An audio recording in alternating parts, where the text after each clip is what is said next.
एक बार की बात है, एक गुरु का एक शिष्य बहुत ज्यादा बोलने की आदत से परेशान था। वह अक्सर अपने मित्रों से कहता रहता, तुम्हें यह काम ऐसे करना चाहिए, वह काम ऐसे करना चाहिए। उसको अपने आसपास चीजों के बारे में जो भी आधा अधूरा ज्ञान होता, उसे वह अपने मित्रों के बीच बोलकर अपने ज्ञान का दिखावा करता रहता। उसकी इन्हीं हरकतों की वजह से आश्रम का कोई भी छात्र या शिक्षक उसे गंभीरता से नहीं लेता। अक्सर उसके साथ पढ़ने वाले छात्र उससे दूर रहने की कोशिश करते, क्योंकि वो हर बार उन्हें सलाह देने लगता। कोई भी उसे अपना मित्र बनाना नहीं चाहता था, सब उससे दूर रहना ही पसंद करते। अक्सर आश्रम में रहने वाले कई छात्र उसके पीठ पीछे उसकी इन आदतों की वजह से उसका मजाक बनाते। उस लड़के को भी पता था कि उसकी ज्यादा बोलने की आदत की वजह से कोई भी उसे पसंद नहीं करता। वह भी अपनी इस आदत को बदलना चाहता था, लेकिन वह चाहकर भी हर बात पर अपनी राय देने की आदत छोड़ नहीं पा रहा था। पर एक दिन वह अपने गुरु के पास गया और अपनी सारी समस्या गुरु को बताई। गुरु ने कहा, बेटा, ज्यादा वही इंसान बोलता है जिसे लगता है वह सब कुछ जानता है, पर जो इंसान यह मानता है कि वह बहुत ही थोड़ा जानता है और ऐसा बहुत कुछ है जो उसे सीखना है, तो वह कभी भी जरूरत से ज्यादा नहीं बोलता और ना ही बिना मांगे किसी को राय देता है। इसलिए पहले खुद के अंदर का ये अभिमान हटाओ कि तुम्हें सब कुछ पता है। शिष्य ने गुरु के सामने अपना सिर झुका दिया। गुरु ने कहा, तुम्हारे ज्यादा बोलने की आदत को मैं एक दिन में ही तो खत्म नहीं कर सकता। यह आदत तुम्हें खुद ही अपने अंदर धीरे धीरे कम करनी होगी, लेकिन तुम्हें यह जरूर बता सकता हूँ कि किन मौकों पर तुम्हें शांत रहना चाहिए, ताकि तुम खुद को दुखी होने से और किसी बड़ी मुसीबत में पड़ने से बच सको। शिष्य गुरु की बातों से सहमति दिखाते हुए अपना सिर हाँ में हिला दिया।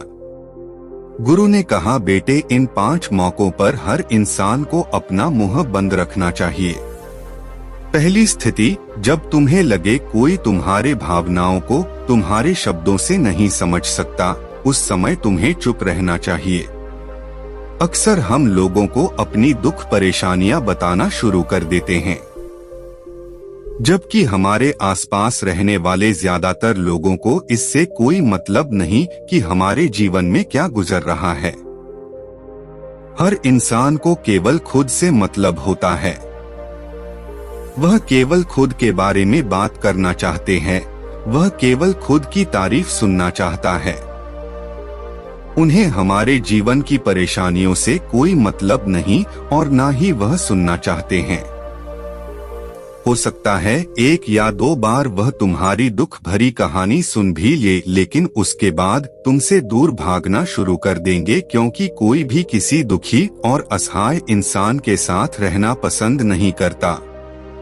इसलिए कभी भी अपने कुछ करीबी मित्रों और परिवार वालों को छोड़कर किसी ऐसे इंसान को अपनी परेशानी ना बताएं जो तुम्हारे बातों को समझने के बजाय उनका मजाक बनाए या तुम्हारी मजबूरी का फायदा उठाए। दूसरी स्थिति, जब तुम्हें यह ना पता हो कि किसी विशेष मौके पर क्या बोलना है या किसी विशेष घटना के बारे में आधा अधूरा ही ज्ञान हो, तो ऐसे मौके पर तुम्हें चुप ही रहना चाहिए। ऐसा इंसान जो आधा अधूरा ज्ञान होने के बाद भी उस विषय में बात करता है, वह अक्सर ही मजाक का पात्र बनता है और कोई भी ऐसे इंसान को कभी गंभीरता से नहीं लेता। अपनी बात प्रभावशाली तरीके से वही इंसान रख सकता है जिसे उस घटना या विषय के बारे में गहराई से जानकारी है। इसलिए कभी भी आधी अधूरी और इधर उधर से मिलने वाली जानकारी के आधार पर लोगों से अपनी बात मनवाने की कोशिश ना करो।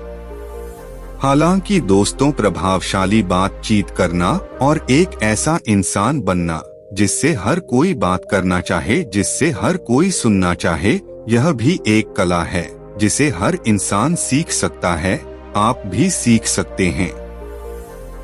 तीसरी स्थिति, जब कोई इंसान तुम्हारे सामने किसी तीसरे इंसान की बुराई कर रहा हो, तब ऐसी परिस्थिति में तुम्हें चुप रहना चाहिए। तुम्हें कभी भी ऐसी नकारात्मक बातचीत का हिस्सा नहीं बनना चाहिए, क्योंकि आज जो इंसान तुम्हारे सामने किसी तीसरे इंसान की बुराई कर रहा हो, वही कल किसी और के सामने तुम्हारा भी बुराई करेगा। और इस बात की ज्यादा संभावना है कि आज तुमने अगर उसके हाँ में हाँ मिलाने के लिए तीसरे इंसान की जो बुराई की है, कल रिश्ते ठीक होने पर वो तीसरे इंसान से कहे कि तुमने उसके बारे में क्या क्या कहा था, तब आपकी क्या ही इज्जत रह जाएगी, विचार करो।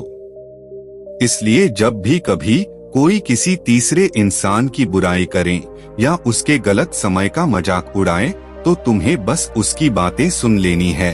आपको अपनी कोई भी राय वहां नहीं रखनी है। चौथी स्थिति, जब कोई तुम्हारे ऊपर गुस्सा करे और तुम्हें अपमानित करने की कोशिश करे, तब ऐसी परिस्थिति में तुम चुप रहकर सामने वाले के गुस्से को कम कर सकते हो और स्थिति को बिगड़ने से बचा सकते हो, क्योंकि क्रोध एक ऐसी मानसिक स्थिति है जो बुद्धि को हर लेती है। इस स्थिति में मनुष्य सोच विचार कर नहीं बोल पाता, जिस वजह अभद्र, अपशब्द व कड़वे वचन ही मुंह से निकलते हैं।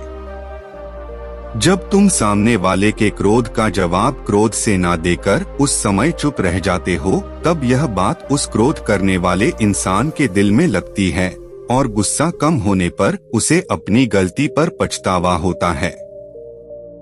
लेकिन तुम्हारा हर परिस्थिति में चुप रहना भी ठीक नहीं है। अगर कोई गलत कर रहा हो तो तुम्हें उसका जवाब भी देना है। हर बार तुम्हारा मौन रहना सामने वाले की गलत हरकतों व उद्दंडताओं को बढ़ावा देने जैसा होगा। लेकिन कुछ लोग ऐसे होते हैं जिन्हें हमारा चुप रहना उन्हें हमारी कमजोरी प्रतीत होती है। गुस्से के दौरान चुप रहने का यह तरीका केवल परिवार, सगे संबंधी और कुछ निकट मित्रों के लिए सही है, न कि हर इंसान के लिए। अगर तुम हर जगह चुप रहने लग गए तो इसका गलत फायदा उठाया जा सकता है।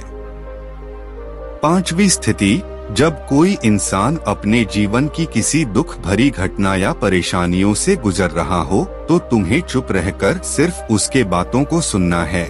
लेकिन ज्यादातर लोग ऐसे होते हैं कि किसी ने उनके सामने अपनी समस्या सुनाई नहीं कि उन्होंने समाधान देना शुरू कर दिया, जबकि कोई इंसान अपना समझकर ही हमसे अपनी परेशानी साझा कर रहा होता है, न कि वो आपसे किसी सुझाव की उम्मीद से बता रहा होता है।